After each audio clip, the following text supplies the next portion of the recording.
Hello po, magandang hapon mga kabunso. Welcome to my YouTube channel. It's me again, Inday.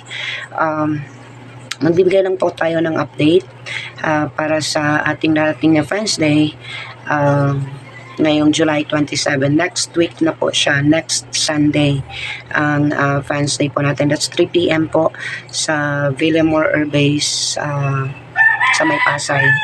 Alright, so bago ang lahat, nais ko lang po ipaalam sa lahat ng mga gustong humabol na magbayad ng kanilang entrance fee or ticket para sa ticket po.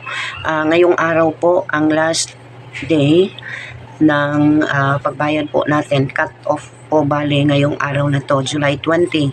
So, as per Daya, at na-i-announce naman yan din po ni Bunso, no, na July 20 ang last day po ng pagbayad. So just approach Daya or i-message po si Daya sa kanyang Facebook account, and make sure po bago po kayo magbayad, i-video call nyo muna si Daya ng very light. Saglit lang guys, huwag masyadong matagal kasi busy ang tao. Alright, so yun po yung natin, first update natin sa Friends Day. At regarding naman po doon sa ticket, yung ticket number at saka sa arrangement, kasi nagtanong ako kay Daya kung ano po ba talaga ang magiging setup, at naitanong niya kay Bunso Migs Molino, kinonfirm niya din yung mga bagay-bagay na to, mga kabunso. As per Daya, yung nakalagay po na seat number sa inyong mga ticket, yun po yung magiging basihan po ninyo.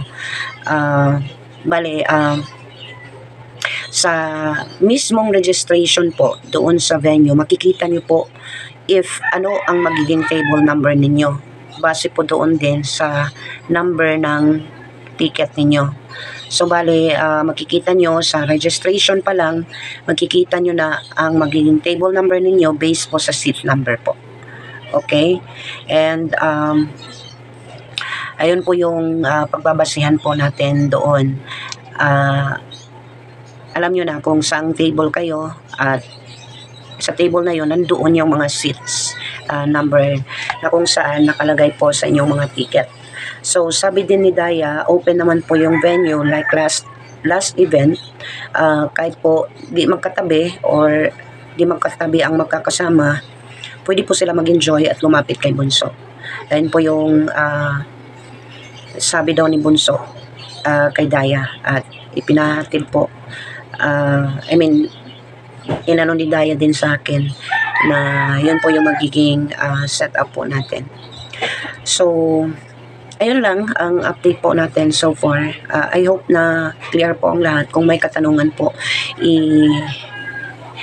i-message nyo lang po ako at ipapadala ko po yung screenshot para kayo na po yung umintindi. Basta yun po yung pagkakaintindi ko po. So bali doon pa lang sa registration, sa pagpasok pa lang natin doon, makikita na natin kung anong magiging table number natin base po doon sa seat number nandyan sa ticket natin. Okay, so yun po yung natin. At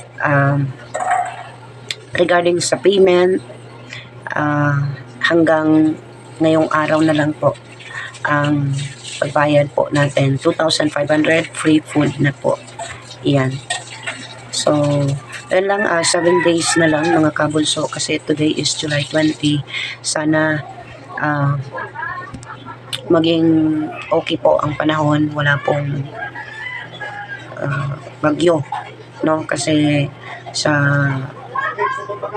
nararanasan natin ngayon guys, no, parang grabe yung ulan at saka sunod-sunod yung mga low pressure. I-pray lang natin guys na walang bagyo at saka okay yung panahon, no? So yun lang naman so far mga kabunso ang ating update, at ako po ay alis pa ng bahay. Punta na naman ako sa aking friendship, at may ipapatulong na naman doon para may tayo, may pambili ng asin. Alright, That's all for today mga kabunso. Sana po clear po ang lahat. Nasa isang page po tayo. At yung mga hahabol, pwede pang umabol. In fact, merong nakisuyo kanina sa akin na humabol at naibayad ko na. Nandun yung nakadaya at hinihintay na lang namin yung ticket. Of course, hindi yan agad-agad kasi nga busy pa si Bunso. So yun lang guys, mag-enjoy lang tayo sa darating po na Friends Day. Sana po maging successful to at ito yung pinaka hindi natin malilimutan na Friends Day sa community ni Bunso Mengs Molino. That's all for today mga kabunso, at maraming salamat po sa mga laging nanonood sa aking mga uploads kahit walang direksyon ng upload ko, at nandyan pa rin kayo po para manood. Malaking tulong iyan para sa aking revenue. This is your Inday. Maraming salamat po sa inyong lahat. God bless po at mabuhay po kayo.